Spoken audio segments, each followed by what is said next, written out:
আমি আবারও গুনাহ করলাম, বারবার তাওবা করি, আবারও গুনাহ করি। নিজের ভেতরেই বলি এবারই শেষ, কিন্তু আমি তো জানি না আল্লাহ আমাকে ক্ষমা করবেন কিনা। আমি কি ফিরে আসতে পারবো সঠিক পথের দিকে?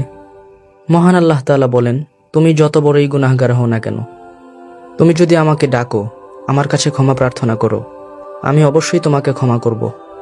এমনকি তোমার গুনাহ যদি আকাশ পর্যন্তও পৌঁছে যায়, তাহলেও আমি তোমাকে ক্ষমা করব। তাহলে আমি কেন হার মানি?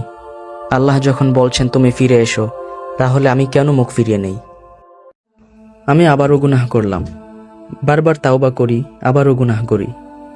নিজের ভেতরেই বলি এবারই শেষ, কিন্তু আমি তো জানি না আল্লাহ আমাকে ক্ষমা করবেন কিনা।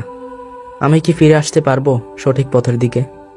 মহান আল্লাহ তাআলা বলেন, তুমি যত বড়ই গুনাহগার হও না কেন, তুমি যদি আমাকে ডাকো, আমার কাছে ক্ষমা প্রার্থনা করো, আমি অবশ্যই তোমাকে ক্ষমা করব।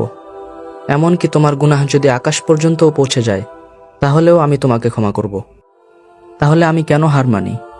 আল্লাহ যখন বলছেন তুমি ফিরে এসো, তাহলে আমি কেন মুখ ফিরিয়ে নেই?